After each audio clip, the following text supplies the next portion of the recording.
They trusted her. The king loved her food. The palace believed she was just a quiet little maid.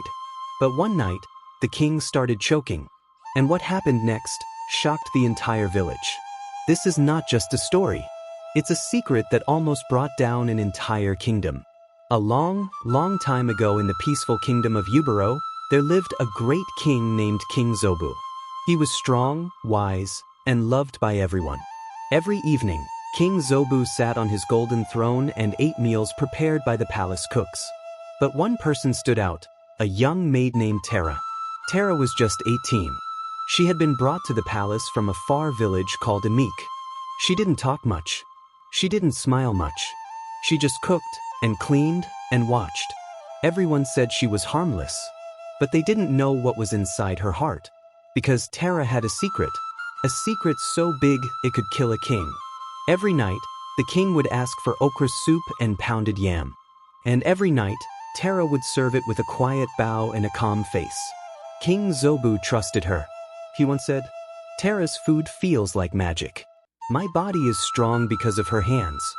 But what the king didn't know was that one night, Tara added something new to the soup. It was not salt. It was not pepper. It was a powder her mother had once shown her when she was 10 years old. A poison made from dried frog skin and bitter root. You see, years ago, King Zobu's warriors had attacked the village of Amik. Tara's father was the village chief. He had refused to give his land to the king. And in one night, her father was killed, her mother taken, and their hut was burned. Tara was just a child. So when she grew older, she didn't forget. She remembered the face of the king. She remembered the sound of her father screaming. And when she got the chance to enter the palace as a maid, she smiled for the first time. That evening, everything looked normal. The drums played. The guards laughed. The moon was full. Tara placed the king's food on a silver tray. She added the soup. She added the meat. And last, she added the poison. Then she bowed and walked away. The king took a bite. Then another. Then suddenly, his hands shook. His lips turned blue. And he fell to the ground, choking. The guards shouted. The queen screamed. The royal doctor ran in with herbs and hot water. Nobody knew what was happening. Was it a curse? Was it witchcraft? Was it an evil spirit? Tara stood in the corner, watching quietly. The royal doctor tested the food. He sniffed the soup. Then he looked at the king's tongue. And then he said something that made everyone freeze. "There is poison in this food." The whole room went silent. The queen dropped her necklace. The chief guard pulled out his sword. The king was shaking on the floor. And Tara? She was already gone. Nobody saw her leave. Nobody saw her jump over the palace wall. Nobody saw the tears falling from her eyes. She ran through the market. She ran through the trees. She ran into the night. By morning, every soldier in Yubaro was looking for one person. Find the girl who cooked the king's food last night. But Tara? She was nowhere to be found. 3 days later, a letter was found at the palace gate. No name. No signature. Just this.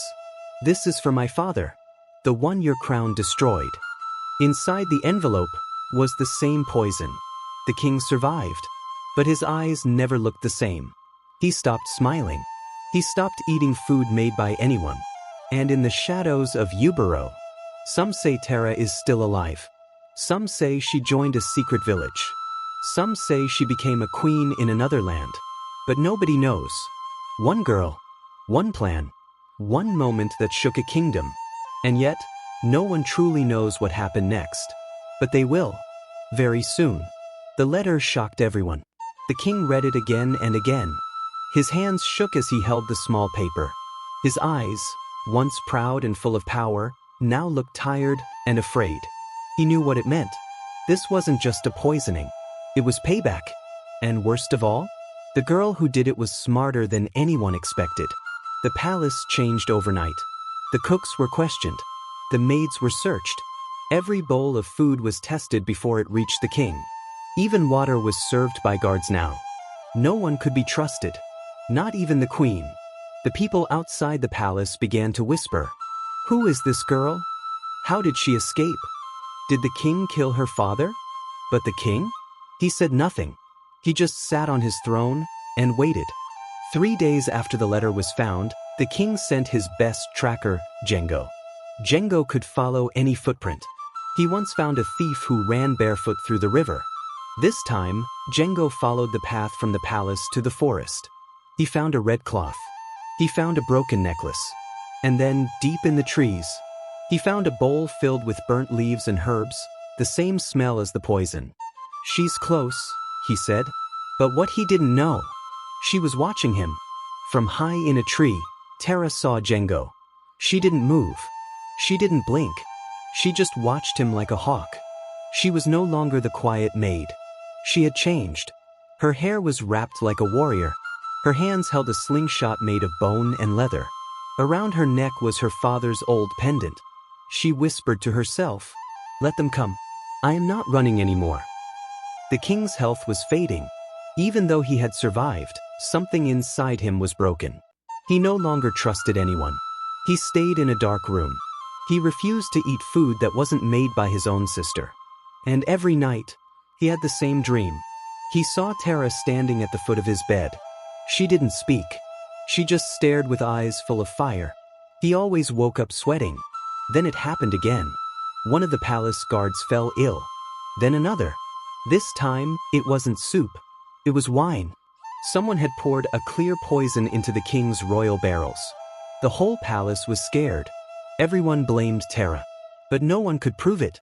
She was still just a ghost in the shadows. One of the older palace workers, a woman named Mama Kodo, came forward.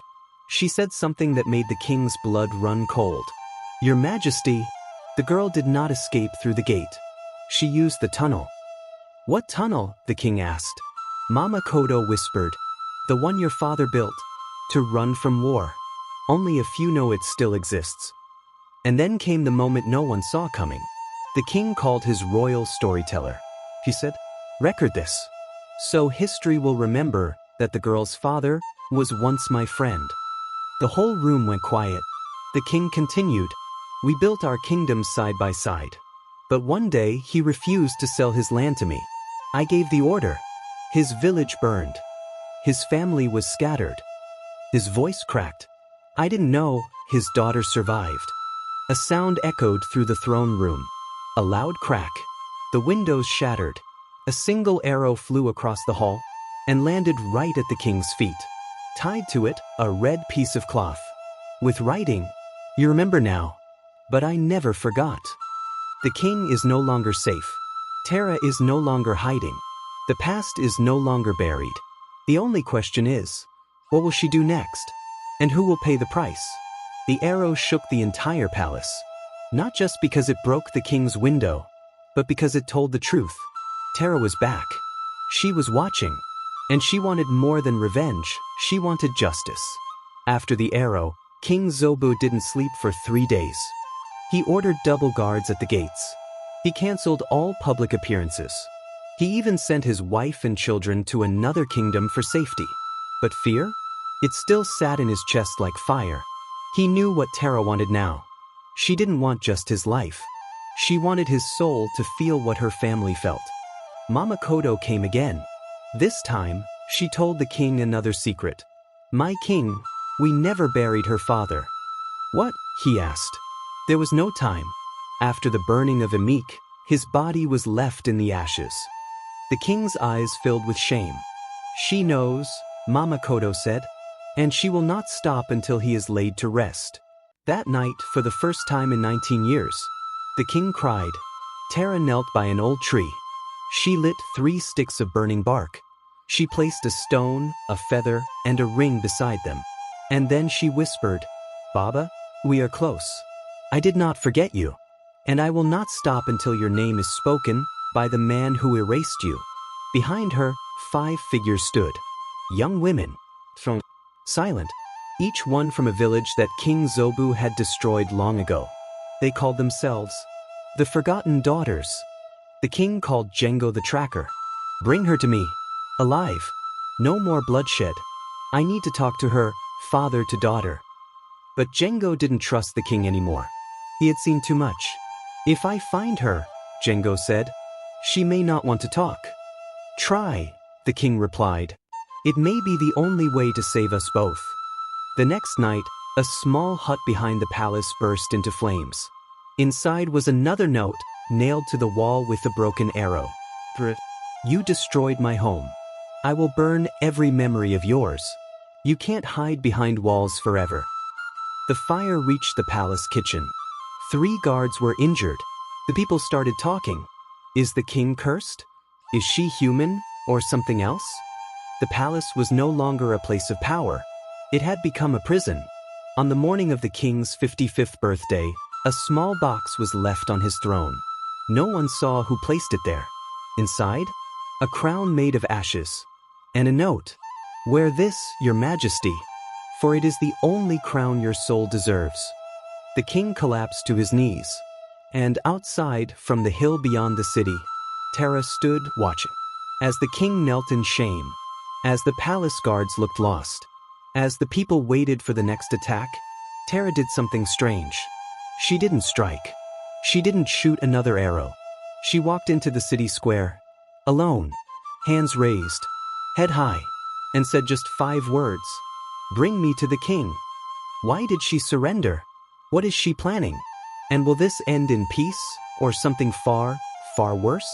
One thing is clear. Tara's story is not over.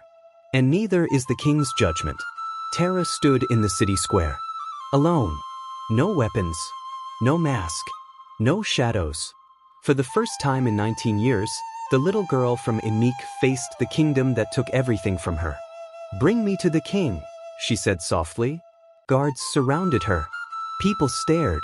Children watched in silence, holding on to their mothers. But Tara didn't flinch.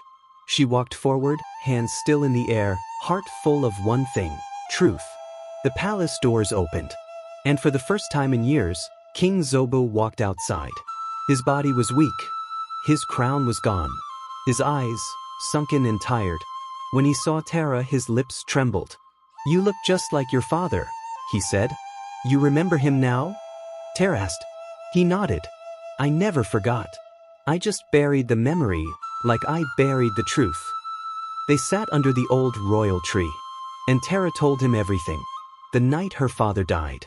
The smell of burning clay. Her mother's screams. Her tiny feet running barefoot through ashes. The king said nothing. He just listened. And then, something strange happened. The sky, which had been clear all day, began to change. Clouds rolled in, slow and heavy. A soft wind blew. And as Tara spoke her father's name, chief land of Emik, rain began to fall. But they didn't run. They sat there, wet, quiet, surrounded by soldiers, nobles, and townspeople. And for the first time in Ubaro's history, the people heard the truth. The king stood and turned to his people. I have done wrong, he said. I destroyed a village. I created an orphan. And I let my guilt grow into fear. Then he looked at Tara. If you want my life, I will not fight. If you want justice, I will not hide. The crowd gasped. Tara closed her eyes. She stepped forward, and instead of pulling a knife, she pulled something else. A small black jar. She opened it and whispered, This is the last of my father's ashes. I do not want your blood. I want peace, but not with lies. She poured the ashes at the base of the palace gate and walked away. For 1 month, the kingdom was silent. The king stopped hosting feasts. The palace shut its doors. Tara disappeared. Some said she went to the mountains. Some said she returned to Emik's ruins. Some said she vanished like a spirit. But then, one morning, her body was found. A hunter in the forest found her, lying under the tree of justice near the Emik border. Her hands were folded. Her eyes were closed. And beside her, a letter. I came here to forgive, but I still feel empty. I carried pain for too long. It became who I am. And now I am tired. Please bury me beside my father. Not in the palace. Not in the city. But in the ashes, where my story began. When the king heard the news, he didn't speak. He walked to the ruins of Emik himself. He dug with his own hands. He buried Tara beside her father. He placed her mother's pendant between them. And he said, I failed you. I'm sorry. Then he stood up and never spoke again. Tara didn't want revenge. She wanted peace. But sometimes, even peace comes too late. The palace still stands. The throne still shines. But a silence now lives in its halls. Because the girl they ignored, the pain they buried, the truth they denied, killed more than just a king's pride. It killed what was left of his soul.